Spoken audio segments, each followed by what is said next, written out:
Okay, it brings us to item 6 on the agenda, which is a public hearing. This is the Northeast Ridge Residential Development Compliance Hearing.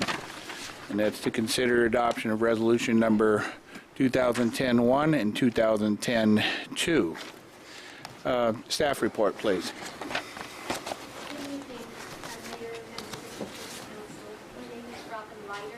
Your microphone is hazardous.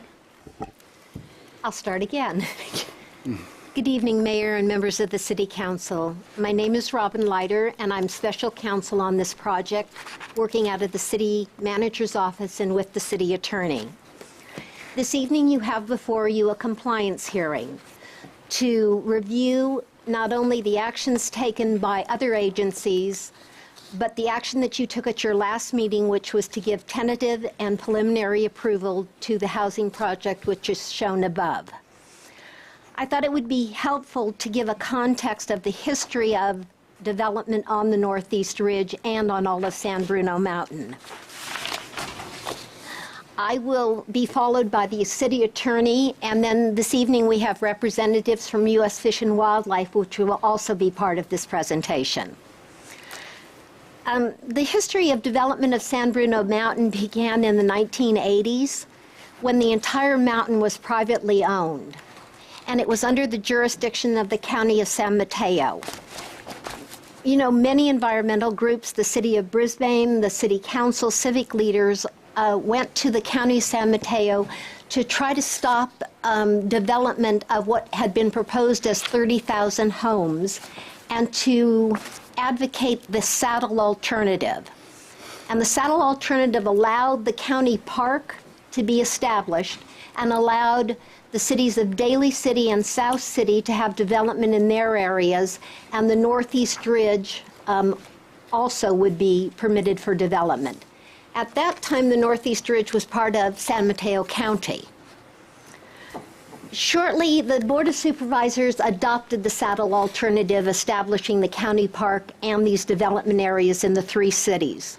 Shortly thereafter, the endangered species was recognized on the mountain, and the 3 cities, that is Daly City, Brisbane, and South San Francisco, California Fish and Game, and U.S. Fish and Wildlife, met and adopted and approved the San Bruno Mountain Habitat Conservation Plan. And this plan granted development rights to the private property owners and created a habitat and funding plan for the parklands and for future lands that would be dedicated.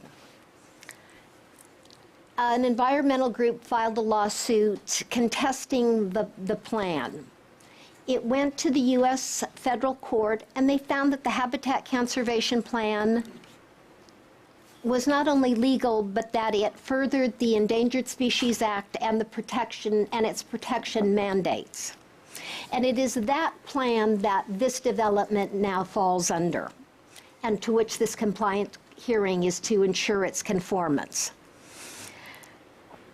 After this plan was adopted, the City of Brisbane was successful in annexing the Northeast Ridge into the city's jurisdiction. With it came a 1,250-unit housing project, which the then City Council thought was too large and out of scale. The developer then of the site sued the City Council individually and the city government, and the lawsuit was settled with a reduced project from 1,250 units to 579 units. And that is the 1989 vested tentative map, which is still in effect. Now in the late 1990s, the Calippi ended up being listed. And that's what brings us to yet another relocation and redesign of this original plan. The Calippi went from threatened to endangered. And a reason for the listing was to deter poachers on the Northeast Ridge and on the mountain in general. A lawsuit was brought against U.S. Fish and Wildlife regarding the Calippi listing because they wanted to ensure that a thorough review of the existing habitat plan and that the status not only of the Calippi but also of all species of concern would be reviewed. The U.S. Fish and Wildlife Service agreed and prepared a new biological opinion regarding not only the Calliope on the Northeast Ridge, but the impact on all species of concerns on the mountain.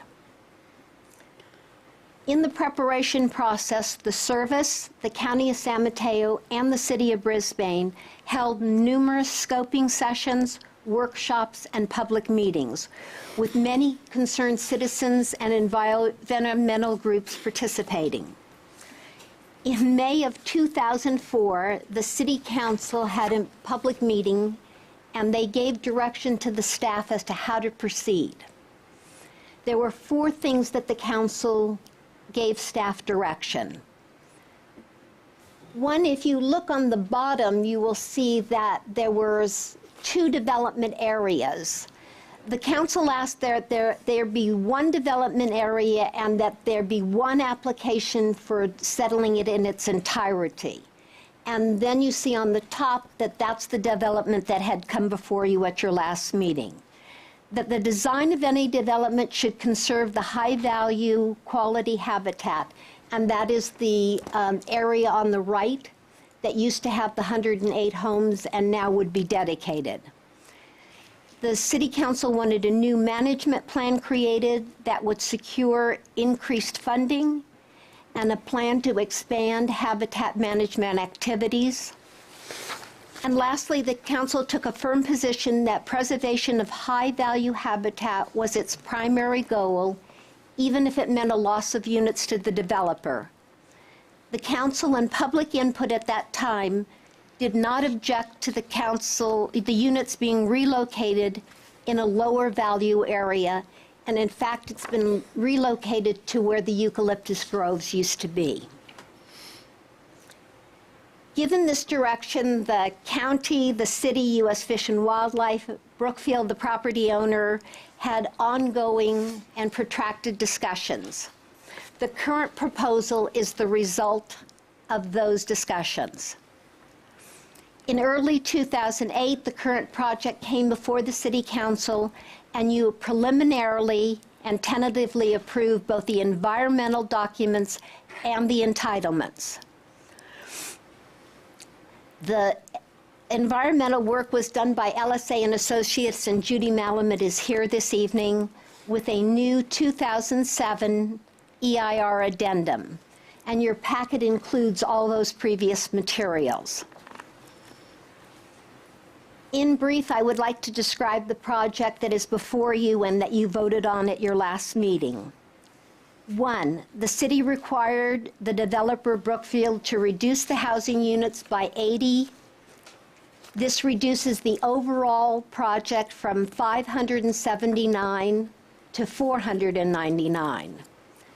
The city, in conjunction with U.S. Fish and Wildlife and the county, required Brookfield to dedicate 20 additional acres of high-value habitat known as Calliope Hill in its entirety. This will result in the park having 20 more undisturbed acres.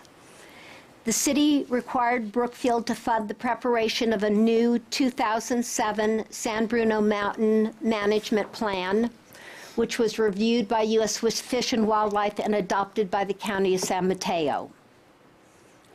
The city required Brookfield to finance a $4 million habitat endowment fund with additional funding by increasing the homeowners' annual assessments.